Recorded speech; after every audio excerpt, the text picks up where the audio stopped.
يرفع الله الذين آمنوا منكم والذين أوتوا العلم درجات. அன்புள்ள சகோதர சகோதரிகளே, நமது KECT அமைப்பு கடந்த 26 ஆண்டுகளுக்கு மேலாக நமது கீழக்கரையில் பல மார்க்க மற்றும் சமுதாய பணிகளை தொடர்ந்து செய்து வருகிறது. இந்த பணிகளை இன்னும் விரிவுபடுத்தும் வகையில் மஸ்ஜித் விரிவாக்க பணி தொடர்ந்து நடைபெற்று வருகிறது. இந்த பணி முழுமையடைய உங்களுடைய பொருளாதார உதவி தேவைப்படுகிறது. அல்லாஹுடைய தூதர் கூறினார்கள், மன் பனா லில்லாஹி மஸ்ஜிதன் பனல்லாஹு லஹு பைத்தன் ஃபில் ஜன்னah. யார் அல்லாஹ்வுக்காக ஒரு பள்ளிவாசலை கட்டுவாரோ அல்லாஹு தஆலா அவருக்காக சொர்க்கத்தில் ஒரு வீட்டை கட்டுகின்றான் என்று. அல்லாஹுடைய பள்ளி கட்டுமான பணிக்காக அதிகமாக பொருளாதாரத்தை செலவு செய்வோம். அஸ்ஸலாமு அலைக்கும் வரஹ்மத்துல்லாஹி வபரகாத்துஹு.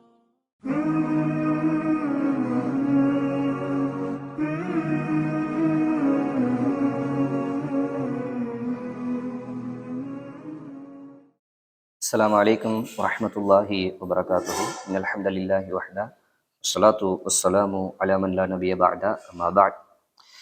அன்பார்ந்த அல்லாஹ்வின் நல்லடியார்களே, சென்ற வகுப்பில் ஹதீஸ்கள், அதுவும் அல்லாஹு தஆலா குர்ஆனை எப்படி நமக்கு வஹியாக இறக்கி தந்தானோ அதே போல் ஹதீஸ்களையும் வஹியாக நாம் புரிந்து கொள்ள வேண்டும் என்கின்ற செய்திகளை பார்ப்போம். இதற்கு ஆதாரமாக அல்லாஹு தஆலா சொல்கின்றான் அல்லாஹ்வுடைய தூதரை பற்றி, ஒமா யன்திகு அனில் ஹவா இன் ஹுவ இல்லா வஹ்யு யூஹா. அவர் பேசுகின்ற வார்த்தைகள் எல்லாம் அவர் மனோ இச்சைப்படி பேசுவதல்ல, அவர் சொல்வது எல்லாமே வஹிதான் என்று அல்லாஹு தஆலா சொல்லி காட்டுகின்றான். அந்த அடிப்படையில் அல்லாஹுடைய தூதர் நமக்கு சொல்லி தந்த ஒவ்வொரு செய்தியும் ஹதீஸ் என்று, ஆதாரபூர்வமான ஹதீஸ் என்று எதெல்லாம் நமக்கு கிடைக்கிறதோ அது அனைத்துமே வஹி என்பதையும் நாம் புரிந்து கொள்ள வேண்டும். குர்ஆன் வஹி, ஹதீஸும் வஹி என்றால் ரெண்டுக்கும் உள்ள வித்தியாசம் என்ன என்று கேட்டால், இரண்டிற்கும் உள்ள வித்தியாசம் என்னவென்றால், குர்ஆனை அல்லாஹு தஆலா அதை ஓதுகின்ற ஒவ்வொரு எழுத்துக்கும் 10 நன்மை தருவதாக அல்லாஹு தஆலா சொன்னதாக அல்லாஹ்வுடைய தூதர் சொல்லி காட்டுகிறார்கள். ஆனால் ஹதீஸை அப்படி படிப்பவருக்கு நேரடியாக வார்த்தைக்கு வார்த்தை அர்த்தம் கிடைக்காது. ஒரு மார்க்கத்தை விளங்கிக் கொள்வதற்காக ஒரு நல்ல வழியில் நேரத்தை செலவு பண்ணிய நன்மை பொதுவாக கிடைக்கலாமே தவிர, இந்த குர்ஆனை படித்தால் வார்த்தைக்கு வார்த்தை நன்மை கிடைப்பது போல் ஹதீஸுகளுக்கு கிடைக்காது. இது ஒண்ணு.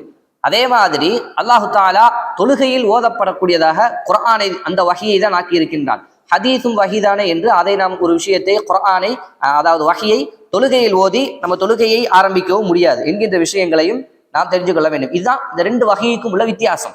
குர்ஆனும் வஹி, ஹதீஸும் வஹி என்றால் இரண்டிற்கும் உள்ள வித்தியாசம் இதுதான் என்பதையும் நாம் புரிந்து கொள்ள வேண்டும். அடுத்ததா, இந்த ஹதீஸ்கள் பாதுகாக்கப்பட்டுள்ளனவா? அல்லாஹு தஆலா இல்லா நஹ்னு நஸல்ன ஸிக்ர் வ இன்னா லஹு லஹாஃபிதூன், இந்த ஸிக்ரை நாம் இறக்கினோம், நாமே பாதுகாப்போம் என்று அல்லாஹு தஆலா சொல்கின்றான். இந்த வார்த்தை ஸிக்ர் என்பது குர்ஆனையும் குறிக்கும், ஹதீஸையும் குறிக்கும்.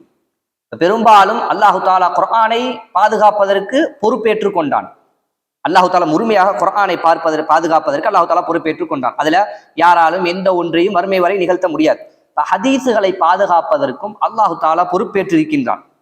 மனிதர்கள் மூலமாக, அறிஞர்கள் மூலமாக, இந்த சமுதாயத்தில் நல்ல மனிதர்கள் மூலமாக அல்லாஹு தஆலா அந்த ஹதீஸுகளை இன்று அளவிலும் அல்லாஹு தஆலா பாதுகாத்து வருகின்றான். எப்படி ஹதீஸ்கள் பாதுகாக்கப்படுகின்றன அப்படின்னா எப்படி? சஹாபாக்களுடைய காலத்தில் ஹதீஸ்கள் பாதுகாக்கப்பட்டது. ஏன்னா முதல் சமூகம் அவங்க தானே, ஹதீஸ்களை பெற்ற சமூகம் முதல்ல அவங்க தான். அவங்கள்ட்ட எப்படி ஹதீஸ்கள் பாதுகாக்கப்பட்டது அப்படின்னா, ஒன்று, அவர்கள் அந்த ஹதீஸ்களை மனனம் செய்வார்கள். சொல்லப்படக்கூடிய ஹதீஸ்களை சஹாபாக்கள் மனனமிட்டுக் கொள்வார்கள். இரண்டாவது, செயல் வடிவில் எந்த செய்திகளை எல்லாம் அல்லாஹ்வுடைய தூதரிடத்திலிருந்து சஹாபாக்கள் கேட்டார்களோ அதை அப்படியே அன்றே செய்ய ஆரம்பிச்சிருவாங்க. அல்லாஹ்வுடைய தூதர் செய்யுங்க அப்படின்னா அன்னையிலிருந்து அவர்கள் செய்ய ஆரம்பிச்சிருவாங்க. இதை செய்யாதீங்க, இதை தவிர்த்துக்கிறீங்க அப்படின்னா அன்னையிலிருந்து அதை அவங்க செய்ய மாட்டாங்க, தவிர்த்துருவாங்க. இப்படி செயல் வடிவத்திலையும் மனனம் என்கின்ற வகையிலையும் ஹதீஸ்கள் சஹாபாக்களிடத்தில் பாதுகாக்கப்பட்டது.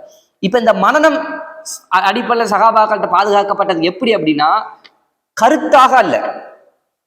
அல்லாஹ்வுடைய தூதர் சொல்லக்கூடிய அந்த ஹதீஸ்கள் கருத்துகளாக மட்டும் சஹாபாக்களிடத்தில் பாதுகாக்கப்படல, வார்த்தைக்கு வார்த்தை.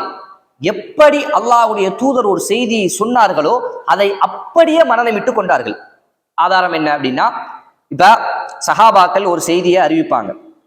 இப்ப வல்லதி நப்சி பியதி, வல்லதி நப்சு முஹம்மது பியதி, வல்லதி நஃப்சு அபுல் காசிம் பியதிஹி. இப்படி அல்லாஹ்வுடைய தூதர் சத்தியம் செய்வார்கள். என்னுடைய உயிர் எவன் கையில் உள்ளதோ அவன் மீது சத்தியமாக, அல்லது முஹம்மதுடைய உயிர் எவன் கையில் உள்ளதோ அவன் மீது சத்தியமாக, அபுல் காசிமுடைய உயிர் எவன் கரம் உள்ளதோ அவன் மீது சத்தியமாக. மூன்றும் ஒரே அர்த்தம் தான், அல்லாஹ்வுடைய தூதரை குறிக்கும். இப்ப சஹாபாக்கள் இந்த ஒரு செய்தியை சொல்லிட்டு வருவாங்க. அதுல ஆரம்பத்திலோ கடைசிலையோ இப்படி வரும், அல்லாஹ்வுடைய தூதர் வல்லதி நஃப்சி பியதி என்று சொன்னார்களா, வல்லதி நஃப்சு முஹம்மதின் பியதி என்று சொன்னார்களா என்பதில் எனக்கு சந்தேகமாக உள்ளது. ரெண்டையும் சஹாபாக்கள் சொல்லுவாங்க. இப்ப கருத்து மட்டும் அவர்கள் மனமாடம் செஞ்சு கருத்தை மட்டும்தான் சொன்னாங்க அப்படின்னா ரெண்டுல எதை வேணா சொல்லலாம். அங்க நோக்கம் என்ன? அல்லாஹ்வுடைய தூதர் அல்லாஹ்வின் மீது சத்தியம் செய்தார்கள், அதான் அங்க நோக்கம். கருத்தை சொல்வதாக இருந்தா ரெண்டுல எதை வேணா சொல்லிட்டு போயிடலாம். அல்லாஹ்வுடைய தூதர் என்ன வார்த்தை சொன்னார்கள் என்பதையும் முழுமையாக கொண்டு போய் சேர்க்கணும் அப்படிங்கிறதுக்காகத்தான் சஹாபாக்கள் ரெண்டு விஷயத்தையும் சொல்றாங்க. இது சொன்னார்களா என்பதில் எனக்கு சந்தேகமா இருக்குன்னு ரெண்டையும் சொன்னார்கள். இதில் அவர்கள் முழுமையாக மனப்பாடம் செய்தார்கள் என்பதும் தெரிகிறது. சஹாபாக்களுடைய நீதியும் இந்த இடத்துல தெரியுது.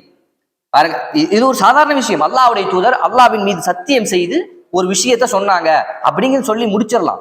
ஆனால் அவர்கள் அல்லாஹ்வுடைய தூதர் சொன்ன அந்த ரெண்டு வார்த்தைகளையும் சொல்லி நமக்கு சொல்றாங்க அப்படின்னா இந்த அளவிற்கு சஹாபாக்களுக்கு மத்தியில இந்த செய்தி பாதுகாக்கப்பட்டது.